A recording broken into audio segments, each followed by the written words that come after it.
আপনি জানেন কি আপনার পকেটে থাকা স্মার্টফোনটি তৈরি করতে হয়তো কঙ্গোর ছোট্ট ছোট্ট শিশুদের দিনরাত ঘাম ঝরেছে, কিংবা আপনার পরা সস্তা টি শার্টটি এমন কেউ সেলাই করেছে যার পালানোর কোনো পথ নেই। দাসত্ব শেষ হয়ে গেছে ভাবলে ভুল করছেন, এটি কেবল তার রূপ বদলেছে।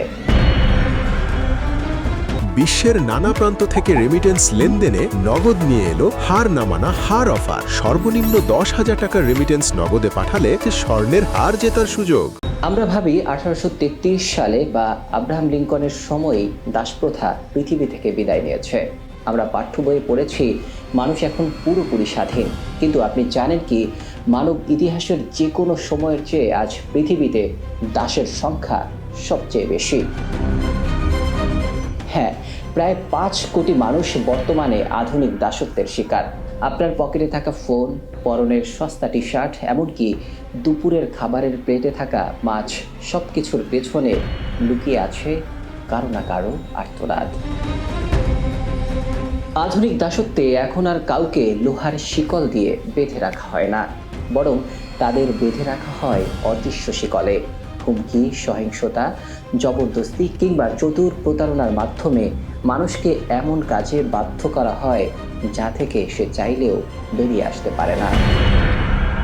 হয়তো কাউকে ভালো চাকরির কথা বলে বিদেশে নিয়ে পাসপোর্ট কেড়ে নেওয়া হচ্ছে, কাউকে বংশ পরম্পরায় ঋণের জালে আটকে রাখা হয়েছে, আবার কাউকে বাধ্য করা হচ্ছে এমন পরিবেশে কাজ করতে যেখানে মৃত্যু যে কোনো সময় দরজায় কড়া নাড়তে পারে। একেই বলে মডার্ন স্লেভারি। চলুন বাস্তব কিছু উদাহরণ জেনে নেওয়া যাক। আমাদের স্মার্টফোন বা ইলেকট্রিক গাড়ির ব্যাটারিতে কাজে লাগে কোবাল্ট। বিশ্বের 70% কোবাল্ট আসে কঙ্গো থেকে।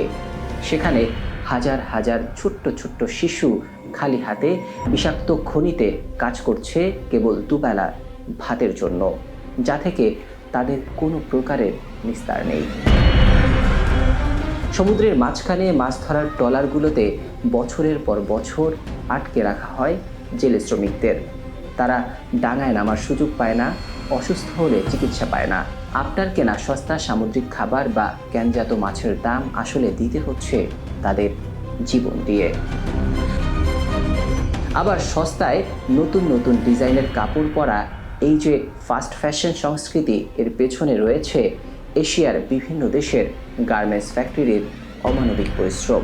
বড় বড় ব্র্যান্ডের চাকচিক্যের আড়ালে এই শ্রমিকরা দিনরাত কাজ করছে নামমাত্র মজুরিতে। এবার প্রশ্ন হচ্ছে, কেন এটা বন্ধ হচ্ছে না? উত্তরটা খুবই সহজ, টাকা। আধুনিক দাসত্বের এই অবৈধ বাজার থেকে প্রতি বছর প্রায় $150 বিলিয়ন লাভ হয়। আর তাই তো বড় বড় কোম্পানিগুলো তাদের সাপ্লাই চেইন বা সরবরাহ ব্যবস্থার গভীরে তাকাতে চায় না, কারণ তাতে খরচ বেড়ে যাবে। আর আমরা ক্রেতারাও সস্তা পণ্যের লোভে জেনেও না জানার ভান করি দিনের পর দিন। আইনের ফাঁকফোকর আর চরম দারিদ্র্য এই অমানবিক চক্রকে টিকিয়ে রাখছে। শেষ পর্যন্ত এই কথাটাই সত্য যে দাসপ্রথা মরে যায়নি, বরং তার চেহারা বদলেছে আধুনিকতার আড়ালে। এর সমাধান কি আসলেই অসম্ভব? হয়তো না। আমরা যদি প্রশ্ন করতে শিখি এই পণ্যটি কোথা থেকে এসেছে, কে এটি তৈরি করেছে, তবেই কোম্পানিগুলো বাধ্য হবে স্বচ্ছতা বজায় রাখতে।